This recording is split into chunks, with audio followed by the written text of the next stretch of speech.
Jared Bernstein is Director of the Living Standards Program at the Economic Policy Institute, EPI. He joined the EPI in 1992 and has written extensively on issues such as income equality, mobility, and trends in employment and earnings. His latest book is Crunch: Why Do I Feel So Squeezed? And Other Unsolved Economic Mysteries. Mr. Bernstein earned his PhD in social welfare from Columbia University. Chairman Woolsey, Ranking Member Wilson, I thank you for the opportunity to testify. Happy birthday. And I commend the committee for examining what many economists and policymakers consider the most important economic challenge we face. Of course, in the current economic economy, challenges abound. The economy, while not officially in recession, is clearly weak in key sectors, most notably in the job market.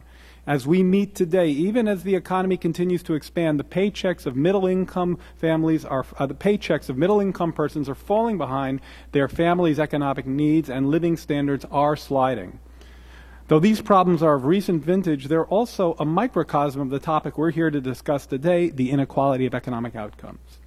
Other witnesses have presented the statistics to make the case. I'll only add a few examples and then discuss the causes of the problem and suggest some policy ideas.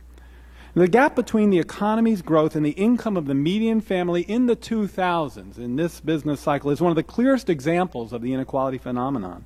While output per hour, or productivity, increased smartly in the 2000s, up 19%, the real income for the typical family fell by about 1%.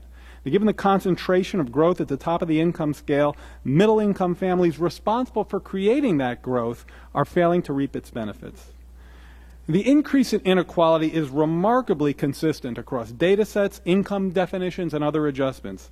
The CBO data, as Bob Bernstein described, is the most complete source. It adjusts for taxes, it adjusts for transfers, it adjusts for family or household size, as was just raised. In large part because of their addition of capital gains, critically important, these data show particularly large increases in inequality compared to, say, census data, which admit those gains.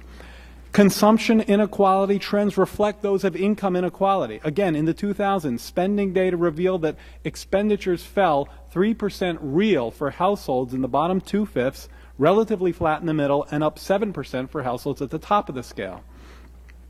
Inequality is much more severe in the U.S. compared to that of most other advanced economies. And in reference to what Diana was just talking about regarding mobility, it's a particularly troubling aspect of such comparisons that income mobility is greater in these countries, excepting the UK.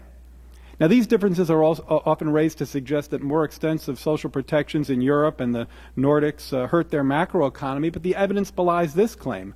Both Norway and the Netherlands, for example, have higher productivity than the U.S. and lower unemployment rates.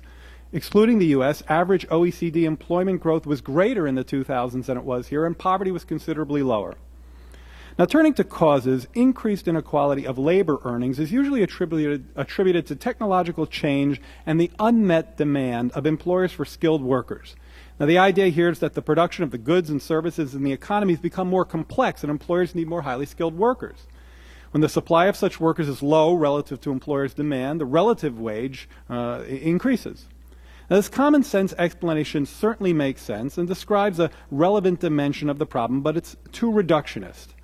It happens to be a very good idea for any economy to increase the skilled labor force. That's integral to a productive economy, but it can't be the sole reaction to rising inequality. Now, first, we have to recognize that 70% of today's workforce has less than a college degree. Thus, unless we're willing to consign this majority to stagnant living standards, simply pressing for higher skills is too narrow an agenda. Another important reason why the skills explanation is incomplete is that it refers largely to labor earnings, while non-labor or capital income, profits, dividends, interest income, capital gains, has become increasingly important as a component of rising inequality. Bob Bernstein mentioned the first do no harm principle of public policy regarding the contribution of tax changes since '01 to increasing inequality, so I won't spend any time on that. But beyond tax policy, there are other sins of omission that have contributed to higher inequality. We've failed to strengthen workers' legal ability to organize. We've gutted investments in their skills and training, underinvested in their in our public infrastructure, and stood by while the employer-based systems of health coverage and pension slowly unravel. I can elaborate on those items in the Q&A, but I'll stop there in the interest of time. Thank you.